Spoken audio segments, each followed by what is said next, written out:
同じ濁り酒だけど違うんです。おはようさんです。こままるです。成人してはるおしさん、濁り酒とどぶろくの違いって知ってます？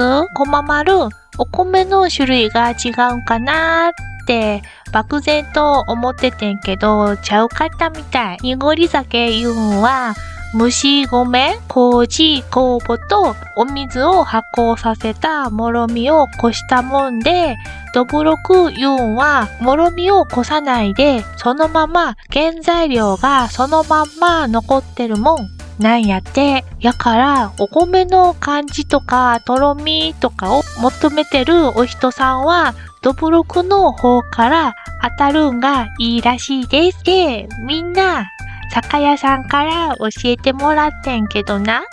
そんなわけで今日は愛知県の中野酒造さんの五穀豊穣純米作りどぶろくを飲んでいこう思います。ふひひ、楽しみ。いただきまーす。濁り酒と違って結構沈殿してる。なるほど。よーく振って、縦より横振りの方が泡立たんからおすすめやよ。もう知ってる？そっか、知ってはったか。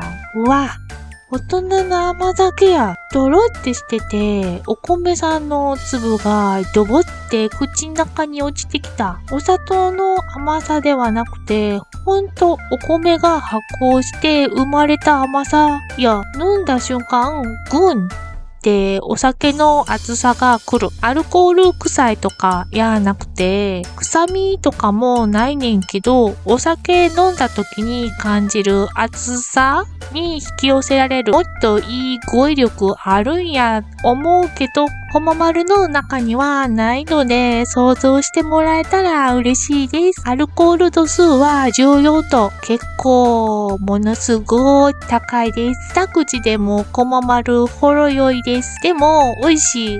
お米のザラザラ感の上にドロドロがあって満足感がある。ちょっと失敗したかも。ワンカップやなくて線ができる瓶の方買えばよかったかも。こういう時飲み切りサイズと瓶悩むんよね。難しいよね。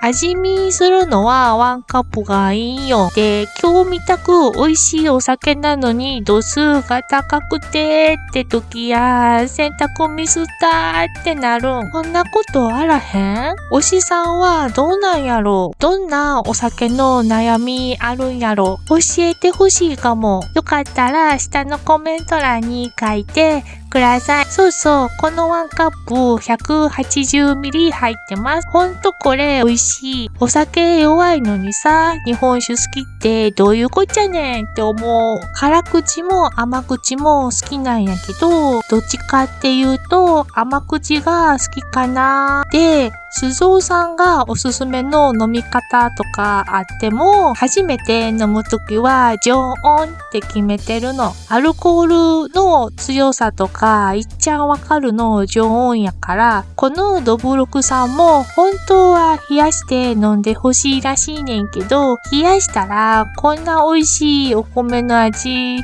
てんのに、冷たさで半減しちゃわんかなんか心配になった。いうかもったいない。こんなお米の味するのに冷たさで少しなくなっちゃうんもったいない。そういうもんとちゃうんかな。